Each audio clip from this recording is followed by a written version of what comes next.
Whispers in the Woods, Lily had always felt like an outsider. In her early 20s, she was beautiful, with striking green eyes and a curvy figure that often attracted attention she never wanted. Her introverted nature made her feel out of place in social gatherings, and she spent most of her time in the quiet comfort of her room, surrounded by books and sketchpads. But everything changed the day she met Maya. It was at a local bookstore where Lily was searching for a new novel.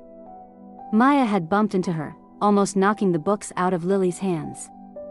Her warm smile and bubbly personality drew Lily in, and before she knew it, they were chatting like old friends. It was the first time Lily felt comfortable opening up to someone, and soon they were inseparable. A few weeks later, Maya invited Lily to a party. Lily hesitated, her anxiety building at the thought of being surrounded by strangers. But Maya's persistence and genuine excitement convinced her to step out of her comfort zone. The party was loud and crowded, exactly as Lily had feared. She stuck close to Maya, trying to blend into the background. But one of Maya's friends, Ryan, took an interest in her. He was charming and confident, flirting with her throughout the evening. Lily felt uneasy but tried to be polite. Then, without warning, Ryan grabbed her hand, his fingers lingering too long. An uncomfortable chill ran down her spine. "Let go," Lily said, her voice firm. "Come on, I'm just being friendly." Ryan smirked, tightening his grip. Anger flared in Lily's chest, and without thinking, she slapped him across the face. A stunned silence followed. Humiliated, Ryan's face turned red as Lily stormed out of the party, her heart racing. The next day, Maya called, her voice apologetic. "I'm so sorry, Lily. Ryan was drunk and acting like an idiot. He's really embarrassed and wants to apologize. It's fine." "I don't want to talk to him," Lily replied, still shaken by the memory. But Maya wouldn't let it go. "Please, just meet him once. He feels terrible." After much persuasion, Lily agreed to meet Ryan. Their meeting was awkward. Ryan looked down, avoiding eye contact. "I'm really sorry, Lily. I was drunk and out of line." Lily could see the sincerity in his eyes. "It's okay. Just, don't do it again." A few weeks later, Maya invited Lily on a group picnic to the woods. Ryan had suggested she bring Lily along, claiming he wanted to make it up to her. Reluctant at first, Lily finally agreed after Maya promised to come to her house and get her parents' permission. The group of 12, 7 girls and 5 boys, drove out to a secluded cabin surrounded by towering trees and a crystal-clear waterfall nearby.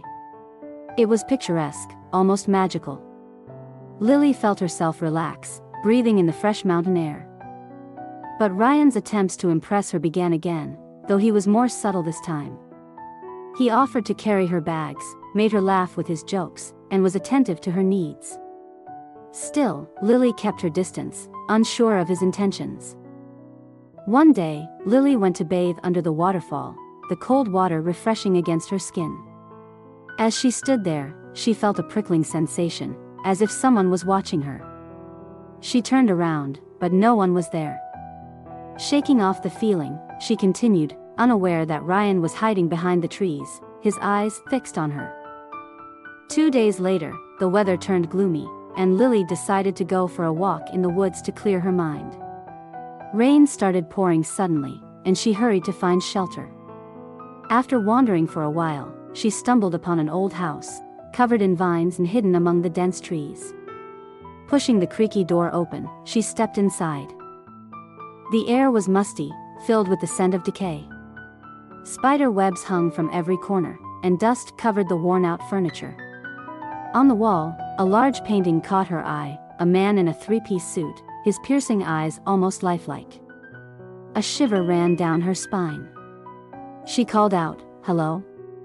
Anyone here?" But only silence answered.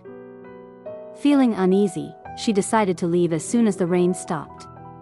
But as she stepped outside, she heard a voice, soft but clear, call her name. Lily. Her heart raced, and she ran back to the cabin without looking back. She convinced herself it was just her imagination. 2 days later, she was back at the waterfall, enjoying the cold water on her skin. But this time, she saw him, Ryan, standing behind a tree, watching her. "Who's there?" she shouted, wrapping herself in a towel. Ryan stepped out, his face serious. "I like you, Lily. I want you to be my girlfriend." Anger bubbled inside her. "I don't like you. Go away." Ryan's eyes darkened. "I can't. I won't." He lunged forward, trying to grab her. Panicking, Lily ran, his footsteps pounding behind her. She sprinted through the trees, her feet barely touching the ground, until she found herself in front of the old house again. She darted inside, hiding behind a dusty couch. Her heart was racing, her breath shaky. Ryan's voice echoed through the house. "I know you're here, Lily." He found her, his face twisted with obsession.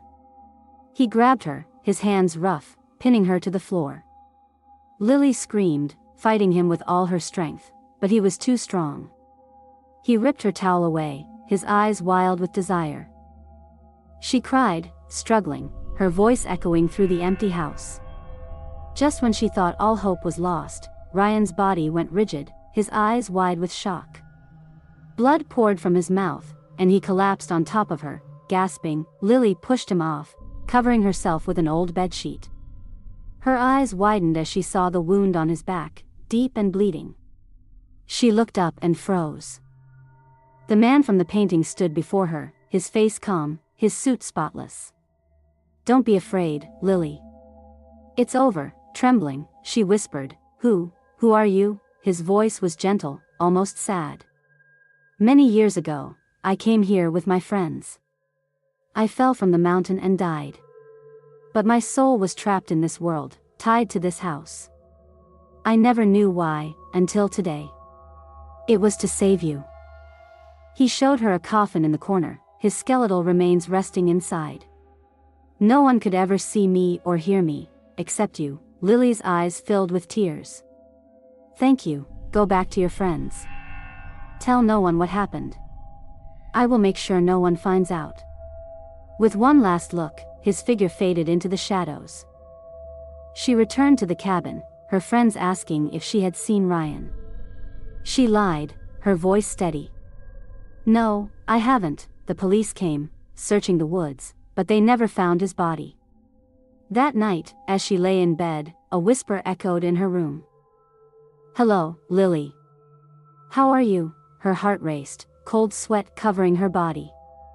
She knew then that her protector had never truly left her.